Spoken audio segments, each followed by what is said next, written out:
Good morning and welcome to this Monday Minute. A couple of years ago, we partnered with churches across Southern California through a project called Africa's Hope to bring clean water and the gospel to the Horn of Africa. I want to share with you a video that gives you an update about the country of Liberia and the tremendous work that the churches working together was able to accomplish in this country. It is an amazing story. Enjoy. Hi, I'm Pastor Rich Guerra, Superintendent of the SoCal Network, and I'm here with Pastor John Johnson, our Assistant Superintendent, and we're so excited to be speaking with Daryl Larson, the Missions Pastor at New Break, and also the International Director of Sawyer Products. Daryl, it's great seeing you, and we've got a lot to celebrate about. Let me begin by saying in 2017, the SoCal Network partnered with the Last Well and Sawyer Products to bring clean water and the gospel to all of Liberia by December 2020. Can you give us an update on how that project has done? Well, first, it's a pleasure to be with you all. And the project actually made it to the finish line.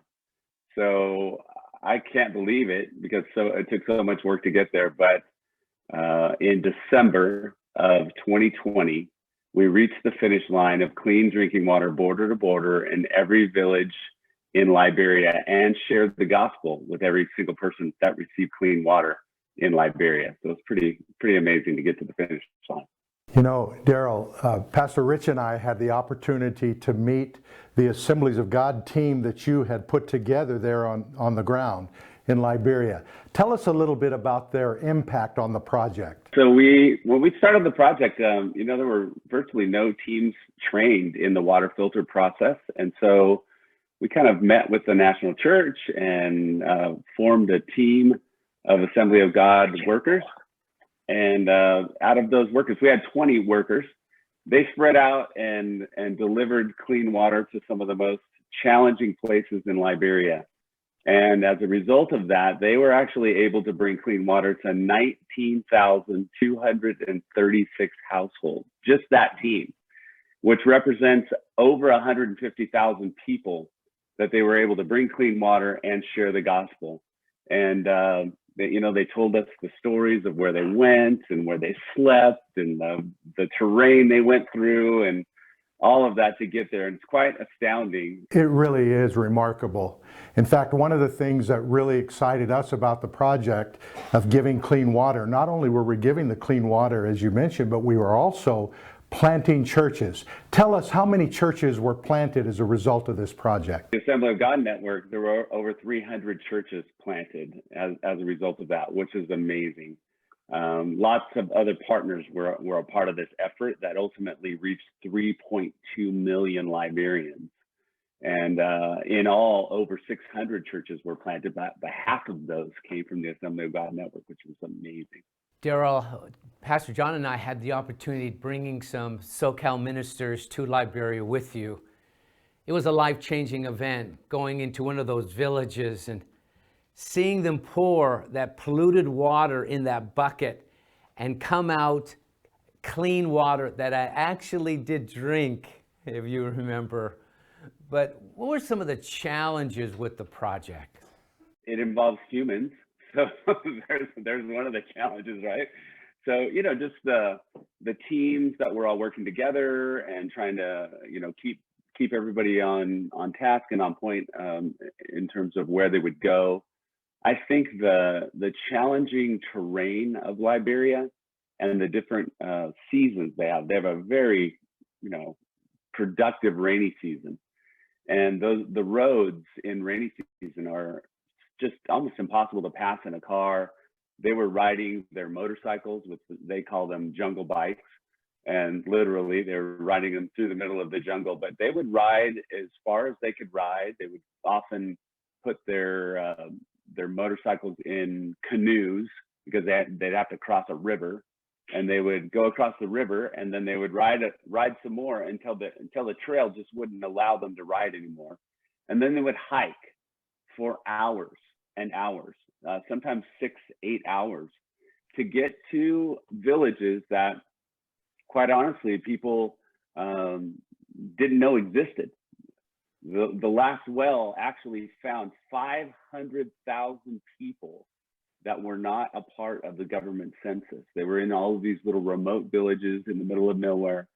And that's where our teams went, so that nobody was forgotten. And they were able to track that with GPS coordinates and surveys that they took from the different recipients. And so those were some of the great challenges of just navigating across the country, and actually in a country that everybody predicted this would be impossible to accomplish, yet they accomplished it. It is such an honor that we, the SoCal Network, could be a part of this clean water initiative in Liberia, the first developing country that could have drinkable water from border to border. But even more is that the gospel has saturated that country by training leaders and planting churches. John, what are some of the amazing statistics that we've been able to partner with Sawyer products that now are making an impact in Liberia? Well, Pastor Rich, you'll recall that Sawyer Water Filters was just really one of the many partners that we had in that region of the world. We have been able to partner with Africa's Hope. $1.7 million was given from our SoCal Network churches to Africa's Hope to do things like buy a Bible school property, see a Bible school planted. In fact, this fall, they will begin classes in the city of Bo, Sierra Leone. 33 churches were planted in that nation. In the country of Liberia, not only were we able to plant 300 churches and work with the Laswell and Sawyer products, but we also were able to see 6 evangelism training centers established across the nation. Sound systems were provided for the new church plants. And besides the jungle bikes that Daryl mentioned just a moment ago, we were able, through Speed the Light, we were able to purchase many of those jungle bikes for our Assemblies of God team. We also were able to provide 2 printing presses, one for the country of Liberia, one for Sierra Leone, and provide 7 years worth of discipleship curriculum for every church in that region. It was remarkable, and we can't say enough about our SoCal Network churches and how they responded to the need. We thank God for them. Daryl, when you go into these villages, you can't help to see these beautiful smiling faces of these children. What has clean water meant to these children? I found out some interesting things before we started the project, and that was the way that families talk about their kids. And it was very common for a mother to describe how many children they had in terms of how many children are living and how many children are not living. And so you would often find those stories, almost all of those children that they would describe had died of waterborne sickness. So to go in, it's estimated that about 150,000 lives were saved as a result of the clean water intervention all throughout Liberia, which is amazing. So when you go in, I remember a village that we were with Pastor John when he was there, and one of the women took us down to this creek, and we were down there. But when we were talking to her, she literally said, "Please bring us this water because this creek is killing our babies." And we got to go see that place where they drew water from, and in just a matter of a couple of hours, their clean water problem was solved. And so you go into villages now and you see children thriving. You see children that made it to their next birthday, and you see parents that are happy and full of joy and joy, not just from clean water, but from the living water. And so that is truly remarkable. It seemed like an impossible task providing clean water to border to border, but tell us about this video we're about to see, Daryl, as we celebrate this miracle from God. It's really the story of a dream that happened with some college-age students back in the Washington, D.C. area that wanted to take on a big challenge in the world. And so they go and choose this country. I'm not going to tell you all the parts of the video, but they chose Liberia. And Liberia was one of the most challenging places on earth, and had really great needs. And so this is a story of a big dream, God behind that dream, and actually joining in with his plans for that country. And then watching what only God could do. There is no way that this kind of a mission can happen without his blessing. It would be impossible. There's a bajillion ways that this thing could have went south. And God was in all of it. And so it was a great story with a great finish line. It's the clean water equivalent to the first man on the moon. This world needs stories like this. Points of history, these Neil Armstrong first man on the moon moments that can galvanize the world, especially in the times we live in. Racial division, pandemic challenges that we're dealing with in the last several years, tremendous strife politically around the world. It just seems hopeless unless you are privy to these kinds of stories, to these true stories of profound life change. The last well is going to be drilled. The last village is going to be reached with clean water. Every unreached village and community across Liberia will have been reached. It'll be the first country with border-to-border basic water access in history. We're at the end. We're at the finish line. We're feet from the ribbon of a marathon race. Our collective chest is about to break it, and it's an amazing feeling.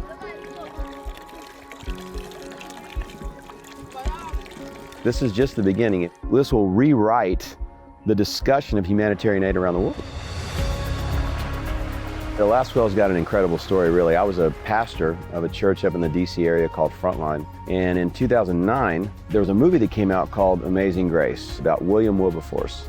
He was credited with ending slavery in the UK a couple hundred years ago. It was an incredible story of a man literally giving his life, for a cause. We had 4,000 young adults coming to this church, and all of them, it seemed, had seen this movie. All of them had their heart pierced by that story and wanted to change the world. And out of that, the last well was born. That's where we came up with a mission to bring clean water to an entire country, Liberia, and do it by 2020. There are a lot of organizations reaching needy people with clean water. They're everywhere. But no one's ever taken on the task of going border to border in a single country. When we started, we estimated there would be 2,000 wells needed for the country. We've done 11,000 projects, almost 4,000 wells, and 7,000 more communities, more than 7,000, that were provided filters in their homes, these clean water systems that will provide them clean water for anywhere from 7 to 10 years. It's the largest effort of its kind ever. Everybody said that Liberia would be impossible to reach, especially where we went with the filters. Nobody goes there, nobody could go there. They said it couldn't be done, but it has been done. The teams have driven as far as they could drive and crossed rivers and hiked for hours to get to villages, and we're here in this last one right now, giving clean drinking water to a village that honestly probably would have been written off. It's not big enough to receive a hand pump well, and so they would have just had to do without, but they don't anymore. So we have passionate staff and volunteers, and our teams in the field are exceptional. Everybody believes in this mission. They've given their blood, sweat, and tears. It's a tireless effort over 12 years by incredibly passionate people to help their own people and transform their nation in the process. And they've done that. They've done it.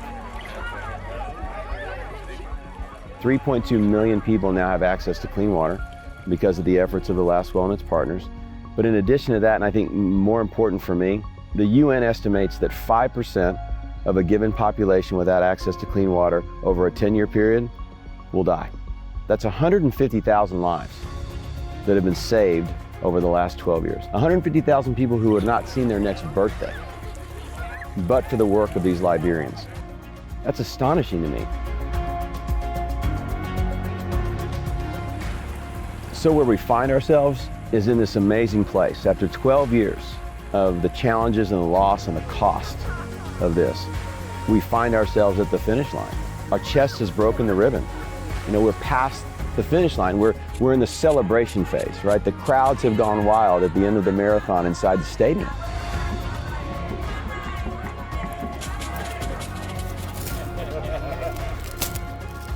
You've been waiting 12 years for this moment. Come on. Go, go, go, go, go, go, go, go, go, Got it done. You gotta fill up the bucket. Keep going, fill that bucket up. I think you got a bucket full. What? Hey, I see you there. What do you want me to do with this water now? I know what I'm gonna do with this water. Uh-oh. Water is life.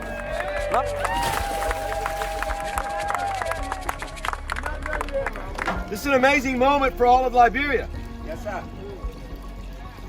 I wish you could see all of the other villages. Villages just like this one. 11,000 of them all over the country who have dedicated wells and water filters with Sawyer all over the country. 1:25 p.m. November 12, 2020. A 12-year mission is over.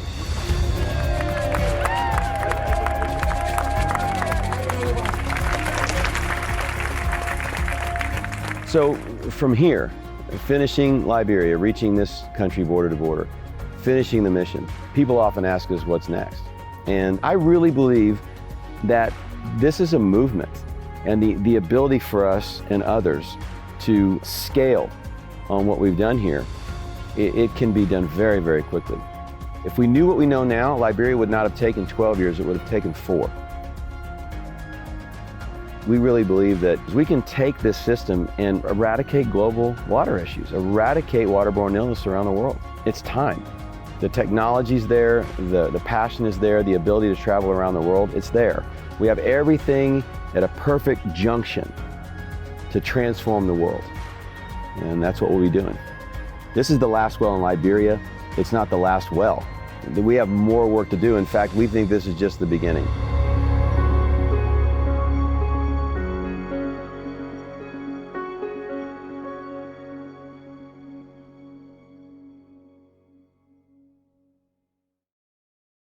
Thank you, Daryl, and thank you, John, and thank you, pastors and churches of the SoCal Network. We can celebrate with the people of Liberia that today not only they have clean water, but now they know the living water, Jesus Christ, through the gospel. Thank you for making it possible, and thank you for now allowing us to go to other parts of the world and help them not only with clean water, but with the gospel of Jesus Christ. May God continue to bless the effort of the SoCal Network as we reach around the world.